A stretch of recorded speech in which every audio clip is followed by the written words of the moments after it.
नमस्कार दोस्तों, स्वागत है आपका हमारे YouTube चैनल ज्ञान गंगा में। दोस्तों, आज मैं आपको इस वीडियो में ऐसी कहानी लेकर आया हूँ जो कहानी आपके जीवन को बदल के रख देगी। और जिन लोगों के पास धन की कमी है वो लोग इस कहानी को अवश्य सुने, और जिनके पास कमी नहीं है वो भी इस कहानी को अवश्य सुने। कहानी काफ़ी अच्छी लगेगी, ये मेरा आपसे वादा है।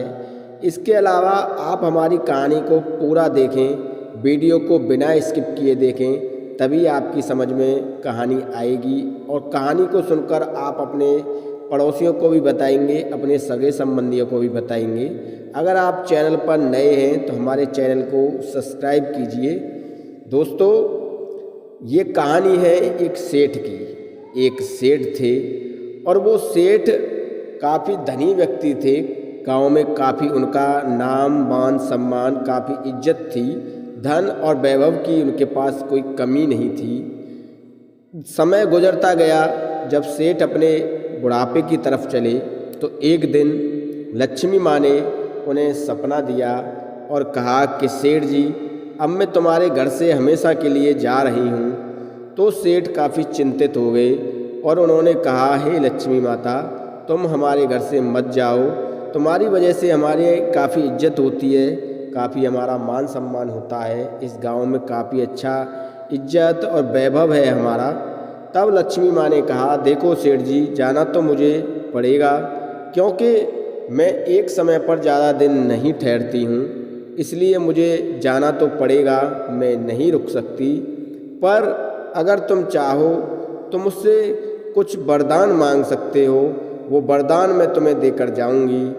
पर मैं यहाँ ज़्यादा दिन रुक नहीं सकती, क्योंकि मेरा एक जगह पर कभी ठिकाना नहीं होता है। मैं तो लक्ष्मी हूँ, कभी किसी घर में कभी किसी घर में मेरा तो आना जाना लगा रहता है।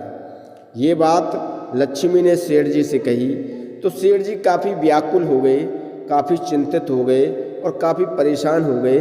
तो सेठ जी ने कहा कि हे लक्ष्मी माता, अगर तुम्हें मुझे वरदान देना चाहती हो तो मुझे कुछ समय चाहिए, मैं कुछ समय बाद आपसे वरदान मांगूंगा। लक्ष्मी प्रसन्न हो गई। देखिए, जो समझदार व्यक्ति होता है वो बिना विचार किए, बिना दूसरों की सलाह लिए कोई निर्णय नहीं लेता है। तो सेठ काफ़ी बुद्धिमान थे, काफ़ी चतुर भी थे। तो उन्होंने लक्ष्मी माता को इस तरह राजी किया कि लक्ष्मी माता, अगर तुम वरदान देना चाहती हो तो कुछ समय के लिए रुक जाओ, जब मैं आपसे वरदान मांगूंगा। लक्ष्मी माता ने उन्हें वचन दे दिया कि ठीक है, आप वरदान ले लेना, मैं आपको वरदान देकर जरूर जाऊंगी और तभी आपके घर से मैं जाऊंगी जब आपको वरदान दे दूंगी। तो सेठ जी ने एक दिन काफ़ी परेशानी में अपनी चारों जो बेटों की बहुएं थीं उन सभी को अपने पास बुलाया और पास बुलाकर उनको बिठाल कर पूछा कि मुझे माँ लक्ष्मी ने एक सपना दिया है कि वो अब इस घर से हमेशा के लिए जा रही हैं, अब हम गरीब हो जाएंगे। तो उन्होंने ये भी कहा है कि अगर कोई वरदान मांगना चाहो तो वरदान मांग लो, मैं हमेशा के लिए इस घर से जा रही हूँ। तो बताओ, अब क्या वरदान मांगना चाहिए लक्ष्मी माता से? ये बात सेठ जी ने अपनी बहुओं से कही। तो बड़ी बहू जो थी वो काफ़ी चतुर थी। उस बड़ी बहू ने कहा, पिताजी, आप ऐसा करना, काफ़ी सोना चांदी माता से मांग लेना, तो इससे हमारे जीवन में कभी गरीबी नहीं आएगी, हम कभी गरीब नहीं होंगे। पहली बहू ने ये बात कही जो सबसे बड़ी थी। तब सेठ ने दूसरी बहू से पूछा कि बताओ बहू, क्या मांगना चाहिए लक्ष्मी माता से? तो दूसरी बहू ने कहा, पिताजी, आप ऐसा करना, कॉलेज और अस्पताल मांग लेना माँ लक्ष्मी माता से, क्योंकि कॉलेज और अस्पतालों में कभी पैसे की कमी नहीं रहती है, वहाँ पर निरंतर कमाई होती रहती है। तो आप लक्ष्मी माँ से कॉलेज और अस्पताल मांग लेना। ये बात सेठ की दूसरी बहू ने सेठ से कही। तीसरी बहू का नंबर आता है तो तीसरी बहू ने कहा, अरे पिताजी, कॉलेज और सोने चांदी में क्या रखा है, तुम ऐसा करना, माँ लक्ष्मी से ज़मीन मांग लेना इस पूरे शहर की। अगर ज़मीन हमारे पास रहेगी तो हम कभी भूखे नहीं रहेंगे। हमारी ज़मीन में अन्न उगता रहेगा, हम उसमें व्यापार करते रहेंगे और इस तरीके से हम पर कभी गरीबी नहीं आएगी। ये बात सेठ ने अपने सेठ से जो है सेठ की बहू ने कही, जो तीसरे नंबर की थी। अब नंबर आता है चौथी बहू का। तो सेठ ने चौथी बहू से कहा कि बताओ बेटा, क्या मांगना है लक्ष्मी माता से। तो चौथी बहू ने इतनी समझदार बात कही कि सेठ खुश हो गया। सेठ से चौथी बहू ने कहा कि पिताजी, अगर लक्ष्मी माता से कुछ मांगना है तो यही मांगना कि हम सब एक साथ रहें, हम सब में हमेशा के लिए प्यार और प्रेम बना रहे, हम सब एक दूसरे की डोर से बंधे रहें, कभी अलग ना हों, हमेशा हमारे घर में प्यार और प्रेम और सुख शांति जो है बनी रहे। ये बात चौथी बहू ने अपने पिता से कही, जो अपने ससुर थे, अपने सेठ थे, उनसे ये बात चौथी बहू ने कही। सेठ चारों की राय और सलाह लेकर चले गए।